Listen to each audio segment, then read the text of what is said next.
One pattern that is very popular in the DevOps space is this concept of pet versus cattle, and it's a anti-pattern that many people talk about. And the reason it's an anti-pattern is that because a server is so expensive and fragile, it causes big operational problems. So let's think about some things that fit this same pattern. I think smartphones in 2024 are really a pet that has many of the same characteristics as a monolithic server or synchronous messaging. So let's first take a look here at some of the characteristics of how a smartphone, a monolithic server, and synchronous messaging all have quite a lot in common. So first up here, if we look at a smartphone, it's on 24/7, right? Most people that have a smartphone have a cell plan that costs about $100 a month.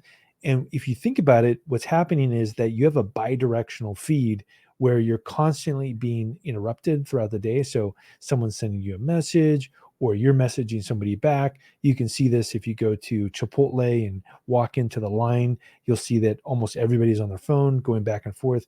Also, you're paying essentially to get tracked by advertisers. So anytime you use a mapping service or use some kind of application, that's sending data to some advertiser that's going to collect that data and use it for you.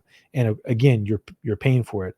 We can also see that it's personalized as well. So your smartphone has all kinds of different things on there. So it has your music, it has your messaging, it has all these different things that hook you into it so that you grab it, let's say 200 times a day. And I think that's one of the things that's interesting about the smartphone is that in addition to the fact that it's a very inefficient architecture from a software engineering perspective, it's also extremely addictive.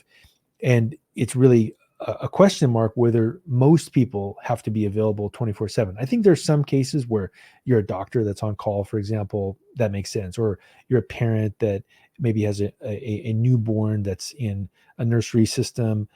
That could be a great example, or you're in law enforcement, et cetera. But I would say probably 95% of people, this concept of 24/7 availability is really a false pattern that potentially doesn't need to be there. And now, if we go down here and we look at a monolithic server, this was how we used to build servers. We would have, let's say, a lamp stack. And what would happen is you get a very expensive server, you put it into a data center, and it would just be grinding away 24/7. Even if nobody was using the server itself was running. So this is, again, very similar to a smartphone, where even if you don't need it to be doing something, it's still actually doing something. And further, if we go into a software engineering pattern, we see this is like synchronous messaging. So synchronous messaging would be, having a permanent connection to a database. Like you have a socket connection open and you're just constantly going back and forth.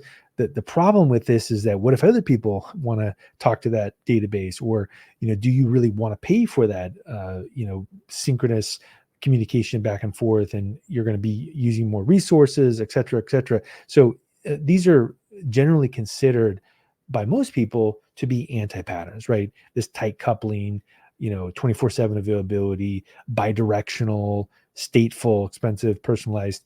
Now, if we look at the cattle approach here, which is really the standard for DevOps, for cloud computing, we can see a few things that are really, really interesting. So one of them is that, believe it or not, it really doesn't need to be the case that people are paying $100 a month for a cell service, because if you're doing batch-based operations, you don't have to pay anything. And most people at home or at a place of work, they have an extremely fast internet connection. For example, I have 8 gig fiber at home. I mean, that's so fast that in a second, I can download the whole state of North Carolina or the whole state of California, and then I've got that onto a dumb device.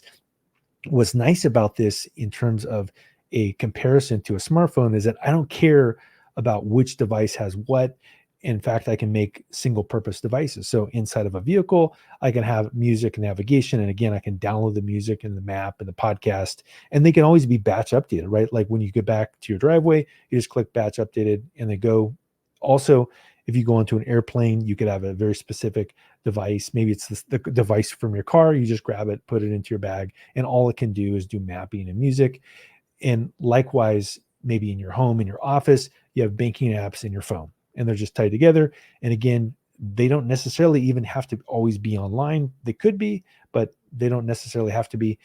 And what's nice about this is it's batch-based architecture. So when they need something, sure, they can go collect it.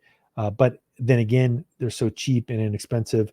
Even if you lose it or it gets damaged, you really don't care. Basically just throw it away.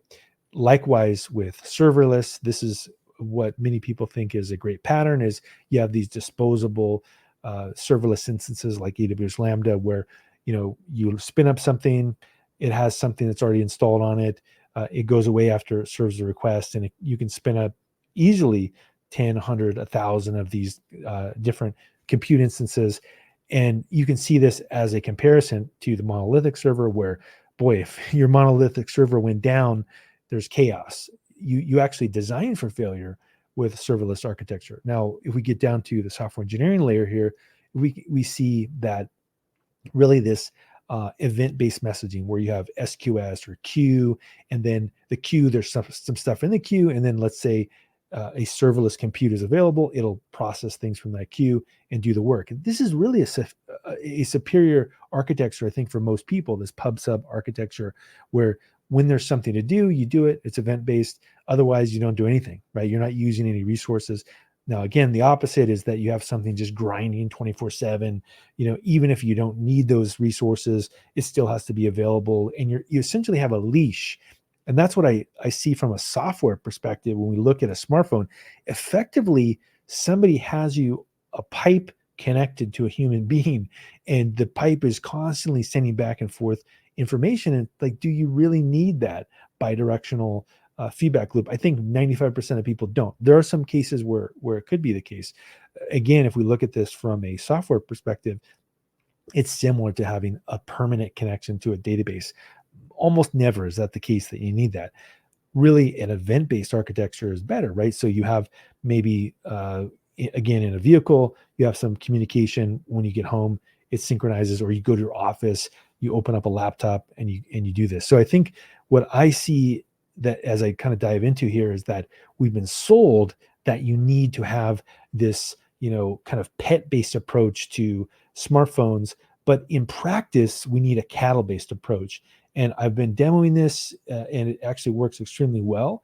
And even further, you can treat the cell phone itself as serverless. And in fact, if you use something like Google Voice, for example, one of the things that you can do is not even have a physical device anymore. And I will tell you this, it feels amazing to not be hooked to any kind of device where I even care about it anymore. I would say it's a massive improvement. So this is one of the things I'd like to promote more widely, is this concept of pet versus cattle anti-patterns. I think the current cell phone that's 24/7 on is in fact a huge anti-pattern that's similar to some of the anti-patterns that we had in the software industry in, let's say, the early 90s to the early 2000s.